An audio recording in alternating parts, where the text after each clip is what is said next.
Good morning, everyone. We would like to begin by thanking the Lealtad Foundation for the kind invitation for us to participate in this international conference to talk about trust that really unites us and binds us together, and this is really fully aligned with your mission and vision. We are Edelman, we are the first-in-class communication agency that has worked around communication for the last 70 years. What is really our hallmark is that we have for the last 23 years analyzed trust worldwide.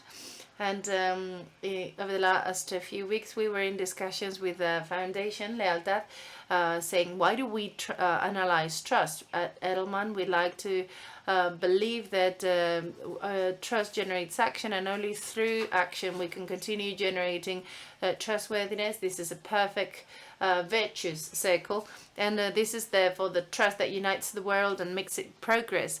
As such, we are tremendously pleased to be able to share these data with you, our insights, ideas which are heavily aligned with this roundtable in this context like the one that we are presenting. Let's walk on the data. Let's make them, understandable through some storytelling that hopefully you can follow. As I said, the Trust Barometer is a worldwide study that is performed in 27 countries in the world through 32 online surveys. The sample that you're going to see today was performed end of 2022. The key fact behind this Trust Barometer are not only data but trends that we can see through the passing of years, and we analyze confidence on a global scale, but mainly around 4 institutions which we deem fundamental for the systems. These are the third sector, NGOs, companies, governments, and the media as well, because this is what we do, communication. Today we are long discussion information, and it is important to bear them in mind in all the systems. As I said, 23 years and counting, analyzing trust, and it precisely because of that a mission end of 2000, when the biggest discussion was about the anti-globalization movements.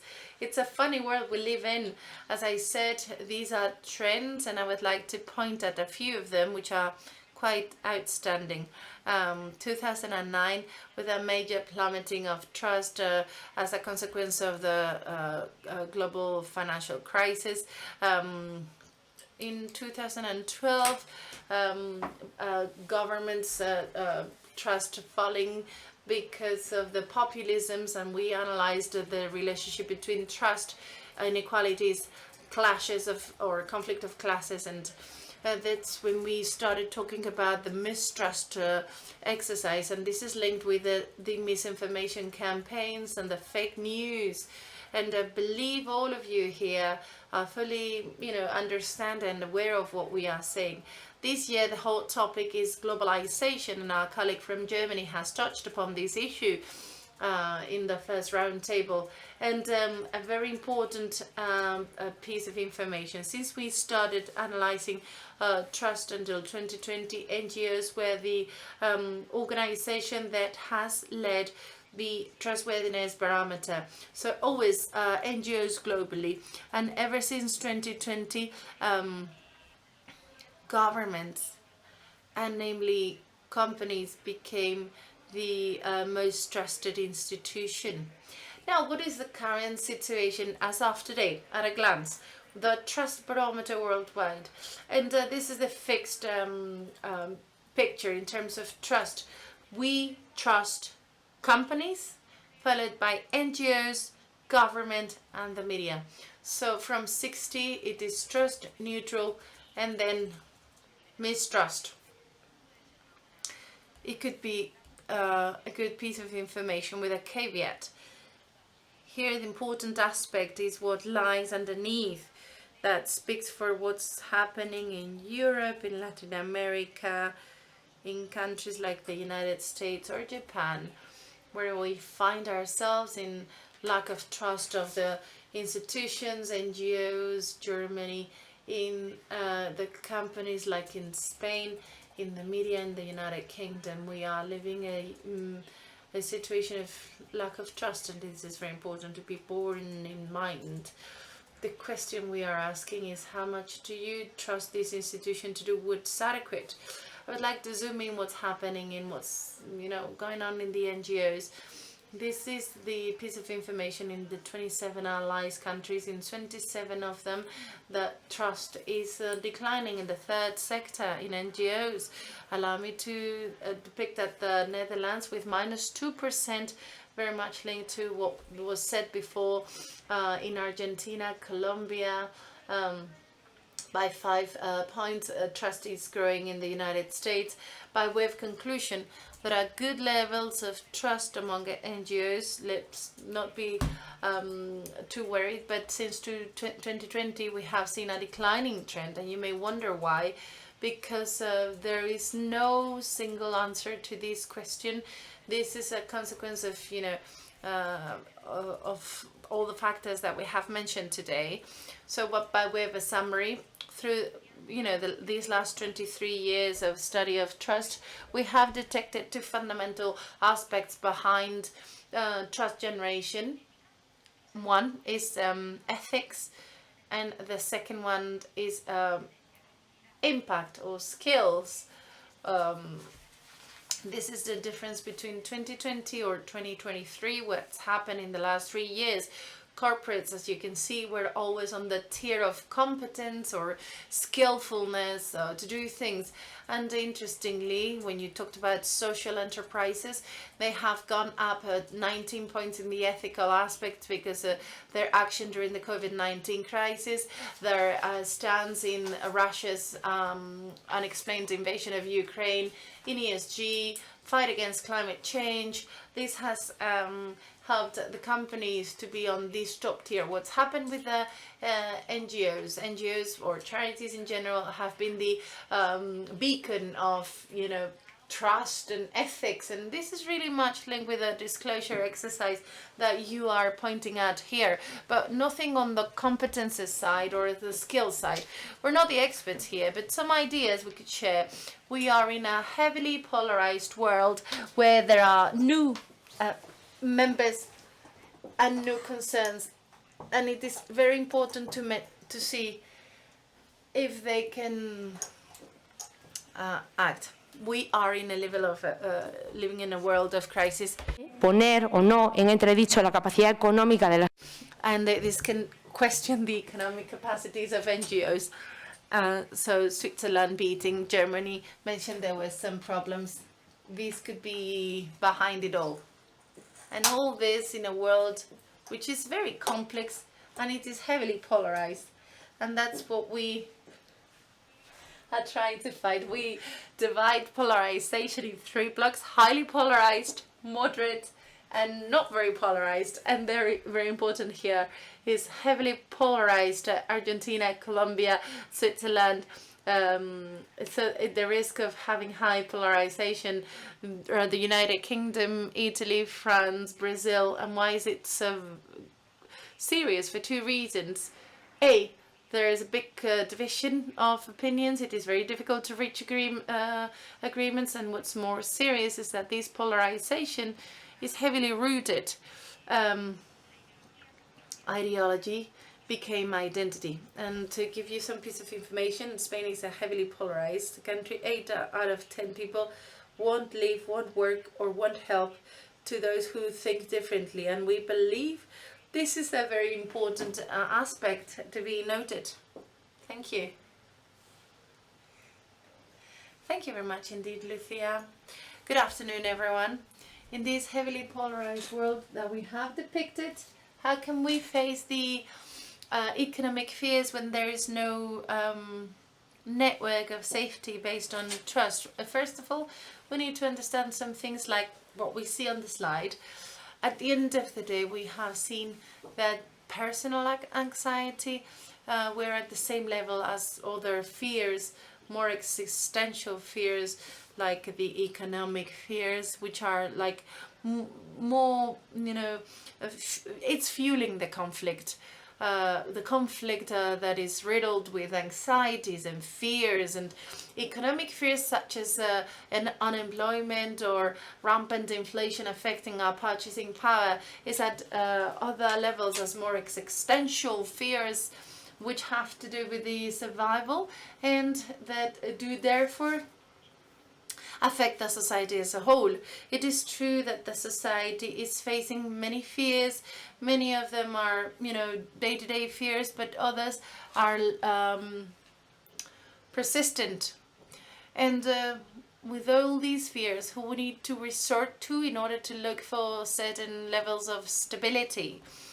And we have already seen, as Lucia mentioned, that a faithless society in governments and institutions, well, private institutions or private companies are the most trustworthiness institutions and change agents. And this demand for action is growing. They are blatantly asking companies to take part, to be involved in those, social causes that are considered as important, such as climate change. They are 6 times higher, those that require corporates to be more involved, more engaged than, what the private or individuals think that the private companies are doing. So there is no general expectation that all corporates need to be engaged or take action. No, but this needs to be analyzed as a real demand and a growing pressure, which is going to mean that those companies will have to decide deliberately in which topics, which themes, when, how they will become engaged and take action. And this will very much depend upon numerous aspects like the business environment, their values, and other expectations that the different stakeholders are facing. We also are very clear that the division generates a polarization, but what we wanted to ask is who's generating such division, and this is what we have seen in this chart. To the left, we see the rich and powerful, such as the big division power, followed by the hostile foreign governments, and then mid-size we see the leaders, the government leaders and national leaders, and then to the right we see who is deemed as the unifying power, and we see the leaders from companies, NGOs, and by far teachers, the academic world. That means that they trust you as uniting powers in order to avoid extreme harsh polarization, as a power that really requires an awful lot of responsibilities and accountability. And talking about this, we find it very interesting because government and the media are fueling the lack of trust because they are perceived as sources of fake news. And this is what we were asking of these 4 entities: media, NGOs, private companies, and the media. Who is offering trustworthy information and who's not? Who's providing fake news? First things first, the society globally believes that the government offers more fake news than trusted information, and this obviously is a big problem, followed by the next, which is media, that were historically perceived as the big grantors of information, are perceived as they provide us equally fake news and trustworthy information. And on the other hand, it is deemed that both